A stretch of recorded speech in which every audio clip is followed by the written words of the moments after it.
Hey guys, what's up? It's Katie and I'm back with another Marvel Contest of Champions video, and today I want to talk about Act 6, Chapter 4. Specifically, I want to talk about these 8 new path buffs, so these 8 new nodes that are going to be introduced into Act 6.4.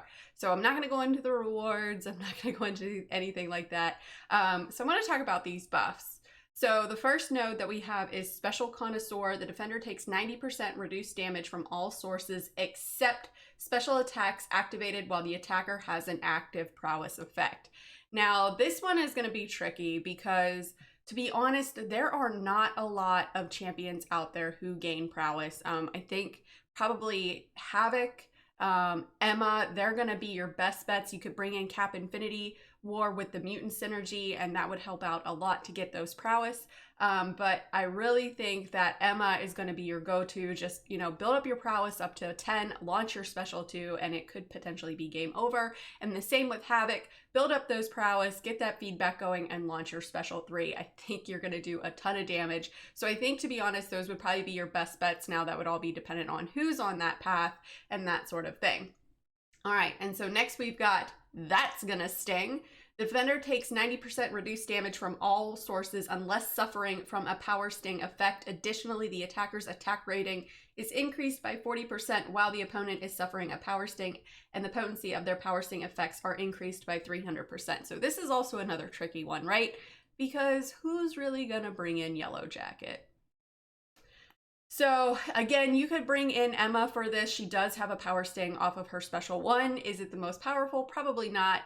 Mr. Fantastic would be a great one for this because he does apply power stings. So if you've got a Mr. Fantastic, he's probably going to be the way to go for this path for That's Gonna Sting. Then we've got Stunning Reflection. At the start of the fight, the defender receives a permanent stun shield. While this shield is active, the defender can't be stunned. Every time a stun is attempted, the attacker is stunned instead for 3 seconds. The shield will go into cooldown for 8 seconds if the defender is inflicted with either poison or incinerate. While this cooldown is active, the attacker gains plus 40% attack rating. So you could basically bring in someone who either poisons, like Mysterio, Dr. Voodoo. Those are 2 good options. I think Dr. Voodoo would probably be your best option, especially if the defender on there has a lot of buffs, because then you can convert those into Spirit Venom and it's probably going to be game over. Or you could bring in someone who incinerates, like Sunspot or Human Torch, in order to counter this. Or you could also kind of play this as stun immune. So just kind of hold your heavy and wait for them to launch their heavy in order to go and that sort of thing. So you could bait out the heavy and kind of play it that way too. But you probably don't want to get stunned here. That's what I'm gonna guess. All right, and then we've got Polka Dot Power. The attacker gains no power from landing or receiving attacks. Instead, they are granted 12% of a bar of power, of a power bar per second while the defender is suffering from a damaging debuff. So this one is going to be pretty easy to counter.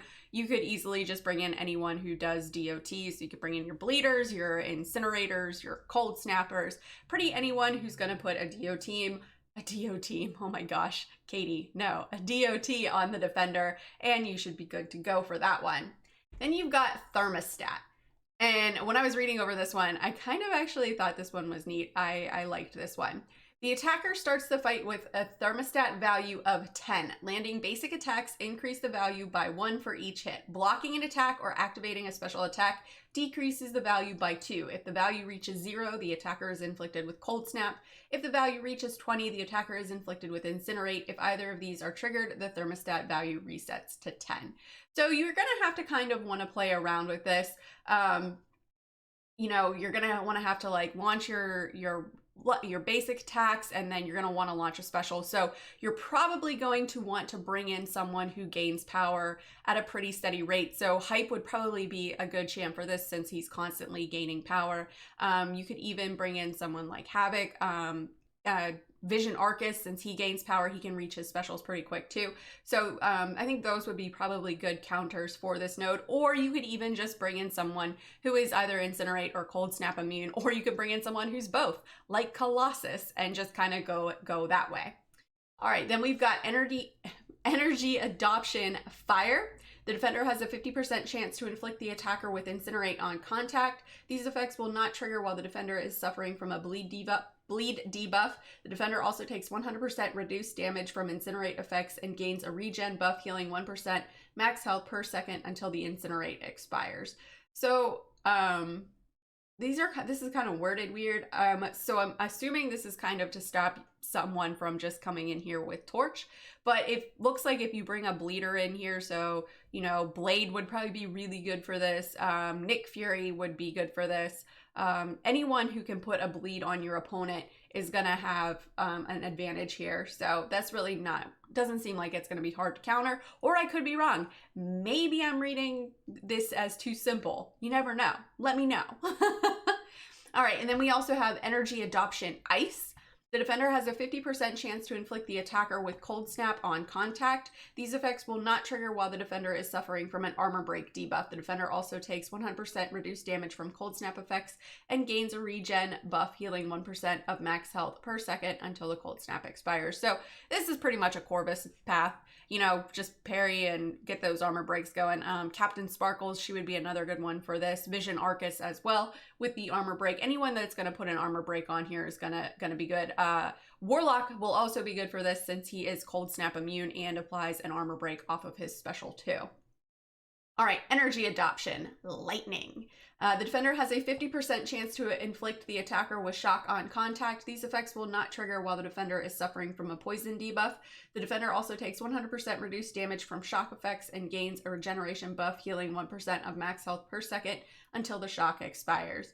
So here again, you're going to want to either bring in someone who's shock immune like Doom, or bring in someone who places a poison debuff on the opponent. So again, someone like Dr. Voodoo, Mysterio, you know, Man-Thing, he places one as well. So someone that places a poison is going to help you out a lot here. So I do like some of these nodes. They don't seem too difficult. Maybe I'm oversimplifying things. It's been known to happen before. But anyways, guys, that's all that I got. Let me know in the comments below. What do you think of these nodes for Act 6, Chapter 4? Which one are you not looking forward to fighting? Do you think I'm oversimplifying things? Who do you think are the best champs to counter these nodes? Let me know in the comments below and let's discuss. As always, guys, thanks so much for watching. If you guys liked what you saw and you want to see more, please remember to like and subscribe. Follow me on Instagram and Twitter and hit me up in the Discord chat. Thanks, guys. Bye.